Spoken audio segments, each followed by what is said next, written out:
Rápidamente un tema internacional, pero que tiene también raigambre en la sociedad nuestra, porque fue noticia que en China una joven influencer que estaba compartiendo una estricta dieta que llevaba, bueno, terminó falleciendo. Intentaba bajar 90 kilos en tiempo récord, llegó a bajar 25, pero falleció misteriosamente. Sí, a ver, se trata de Coihua, es la persona implicada, es en China, como vos decías, y tenemos que tener en cuenta algo que a mí me llamó mucho la atención. Se trataba de un campamento de acondicionamiento físico. Ya con la palabra nos lleva a pensar un montón de cuestiones, ¿no? Esto de los estereotipos de género y físicos, a su vez, las metas que nos pone la sociedad y esto de acondicionarse, ¿no? ¿Quién dice que está acondicionado y qué debería hacer o no? Y bueno, y así pasan estas cosas. Ella aparentemente hacía ejercicio a la mañana, a la tarde, seguía una estricta dieta y aparentemente su cuerpo no pudo resistirlo. Para hablar de estos condicionamientos que se imponen al físico, que nos imponemos muchas veces, estamos en comunicación con Sol Rivera, licenciada en psicología. Siempre un gusto hablar con vos, Sol. Aquí hola, con Tamara Besares esta vez y Jai Borel, como siempre. ¿Cómo va? ¿Cómo están, chicos? Hola a todos por allá. Muy bien, bueno, a ver, contábamos recién este caso, ¿no? Y muchas preguntas surgían, algunas las hacía recién Tamara.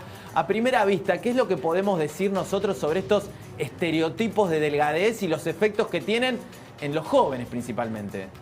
Claro, es que ahí ya estamos tocando algo que es importante como discernir, ¿no? Que no es lo mismo perseguir un ideal social más hegemónico, ¿no? De lo que es saludable para el ideal social, pero que no lo es en verdad, a lo que es el camino hacia la salud y al bienestar, ¿no? Y me parece que ahí hay dos caminos totalmente diferentes, porque uno es en búsqueda de un estilo de vida y uno es en búsqueda de un resultado específico, que tiene que ver con lo que la cultura nos dice, que nos hace lindos, saludables, bellos, exitosos o lo que fuere, ¿no? Totalmente. Sí. Sol, hay distintas organizaciones, incluso una que yo sigo muy asiduamente, que es Gordes Activistas, que tratan de sacarle el término de patología a justamente el peso, ¿no? Justamente ellos hablan de que, más allá de que las obras sociales tendrían que tratar las distintas consecuencias de la obesidad, eso no lo cuestionan, pero sí que cada uno elija cómo quiere vivir y con el peso que quiere vivir.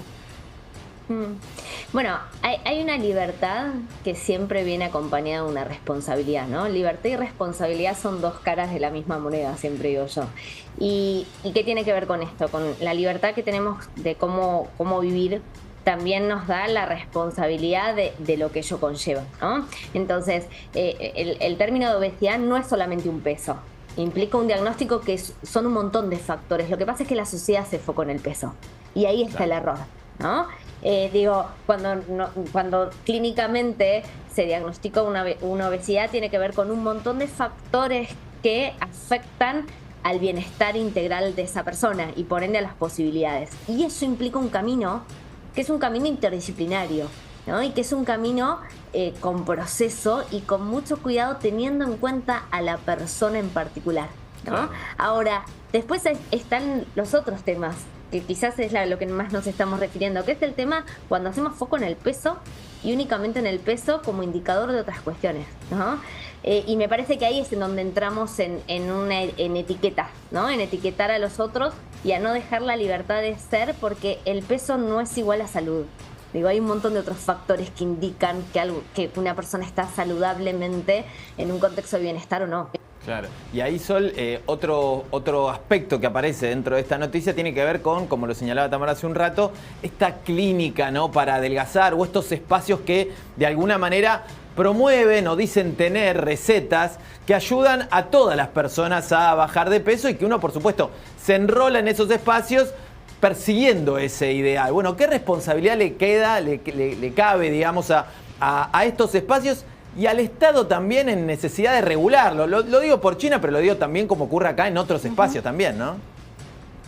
Clarísimo.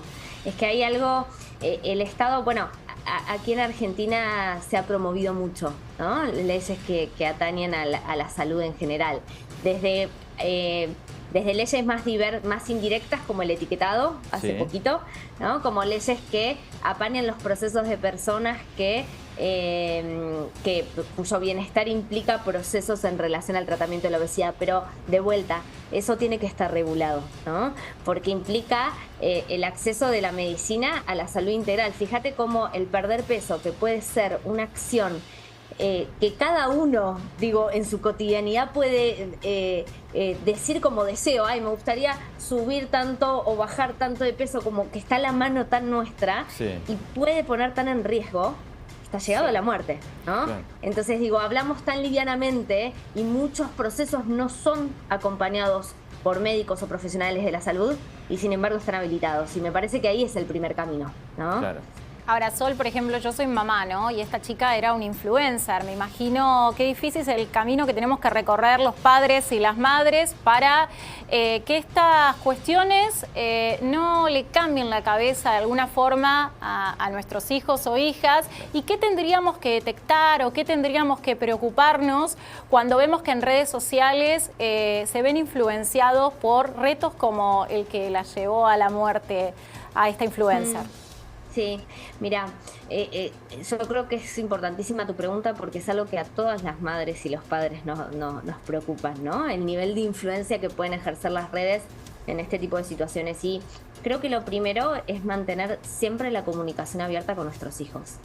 Digo, a veces queremos prohibirles espacios porque no queremos que miren aquello que puede resultar dañino. Y si bien obviamente están dentro de una estructura y dentro de un pacto y un acuerdo que hacemos con nuestro hijo y de acuerdo a la edad también, ¿no? Y demás. Después hay otro camino que siempre es el que va a quedar, que es el ejemplo propio. Digo, cómo nosotros como padres, ¿no? ¿Qué estamos priorizando y valorizando? Y cómo sin darnos cuenta, por estar dentro de una sociedad, ¿no?, donde fomenta eso, terminamos hablando de peso, terminamos hablando de gordo flaco, terminamos hablando de parámetros que si bien no estamos de acuerdo, terminamos fomentándolo desde el lenguaje. Entonces, creo que lo primero es ser consciente nosotros y luego generar canales de comunicación con nuestros hijos. Ahí sobre la línea de estos influencers o sobre las plataformas, hay otros países que han comenzado a establecer también algunas regulaciones. Por ejemplo, dábamos en el noticiero la semana pasada que en Francia se ha puesto un control que ahora las plataformas tendrán que incorporar para que los influencers no puedan, por ejemplo, hacer recomendaciones de medicamentos, ¿sí? O recomendaciones que tienen que ver con cuestiones financieras mágicas, ¿no? Estos esquemas de Ponzi. Digo, ¿crees que también debería haber alguna regulación en casos como, por ejemplo, estamos hablando de temas que atañen a la salud? Cuestiones que tengan que ver con bajar de peso, ¿no? Cuestiones que pueden modificar mucho el comportamiento de las personas y que uno sabe que hoy están a la orden del día y sobre todo que llegan mucho a los más pequeños. Completamente. Es que yo creo, en relación a esto que decís vos, es que vieron que las redes sociales, que es algo que nació muy de repente, que ya está instaladísimo hace tiempo, pero con poca regulación, lo que hace es que todos podamos hablar de todo de repente. Claro. Vieron que antes había ciertas cosas que le preguntábamos a ciertos especialistas, ¿no? Sí, claro.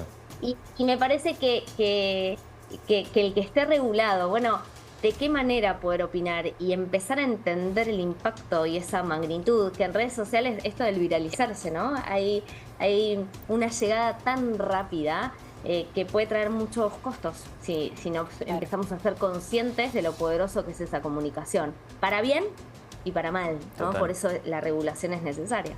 Ahora, ¿qué tan importante es el cumplimiento de la ESI en estos temas, no? Yo recuerdo, mi hija tiene 6 años, me hago autorreferencial porque me parece que en este tema me toca muy de lleno. Todo el tiempo nos dice, no se opina del cuerpo del otro, ¿no? Y es un poco, esto se lo inculcan con la ESI y tanto se oponen a eso, ¿no? Sol, ¿vos creés que es fundamental desde chiquitos empezar a hablar de estos temas? Sí, y la ESI que tiene que ver con esto, ¿no? Con la relación con nuestro cuerpo, con el autorrespeto, con el autocuidado.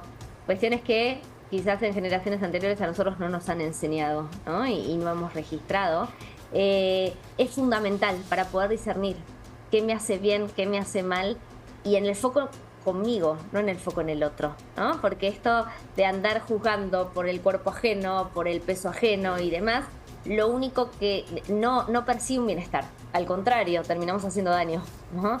Ahora sí ver qué me hace bien a mí, qué me hace mal a mí, porque a veces en esto de el no juzgar, ¿no?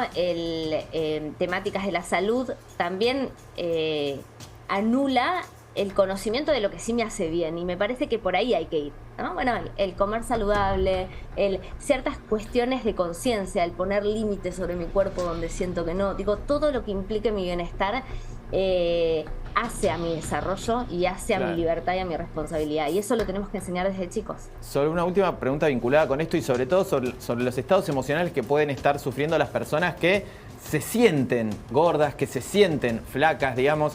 Esto muchas veces se asocia a cuestiones que no tienen que ver necesariamente con el deseo de cómo está uno físicamente, sino con otros problemas que tiene esa persona. ¿Cuál podría ser un abordaje que uno podría tener sobre una persona que ve que está atravesando estos problemas, pero que sospecha que quizás no es ni por comer de más ni por comer de menos, sino que hay otros problemas que quizás están ahí y que se canalizan por la ansiedad, por distintas cosas, a través de la comida? Es que ahí está, yo creo que está buenísima esta pregunta, pues es el punto a trabajar. O sea, ese es el punto en donde necesitamos hacer foco terapéuticamente, ¿no? Y lo digo yo como psicóloga, sí, digamos, sí, que es lo que me atañe. ¿Qué quiero decir con esto? El hambre, la saciedad, el subir o bajar de peso es producto de nuestro cerebro, pero está muy asociado a partes del cerebro emocionales. Claro. Por eso cuando estamos ansiosos muchos comemos más. Cuando cuando nos enojamos decimos se me cerró el estómago, ¿vieron? Digo, ocurren un montón de cosas muy directas en relación a las emociones y a la alimentación. Y muy arcaicas también, que aprendemos desde muy chicos. Entonces, poder ver qué hay de trasfondo a esa conducta alimenticia es mucho más importante que la conducta alimenticia en sí, te lo diría, claro, ¿no? Claro. Y ni hablar el peso, ¿no? Que ya dijimos, bueno, tiene que ver con el ideal social. Y algo que, ¿no? dijiste, Sol, como para cerrar esto, que es importantísimo, foco terapéutico, ¿no? Los licenciados, las licenciadas son importantes cuando estamos pasando por alguno de estos síntomas que está contando tan claramente Sol. Absolutamente. Sol, te queremos agradecer como siempre por tus comentarios, que nos traen por lo menos muchas más herramientas para entender estos temas sociales que nos rodean todo el tiempo, así que bueno, seguimos en contacto para la próxima y gracias una vez más. Gracias. Muchas gracias. Saludos. Abrazo grande. Muy bien.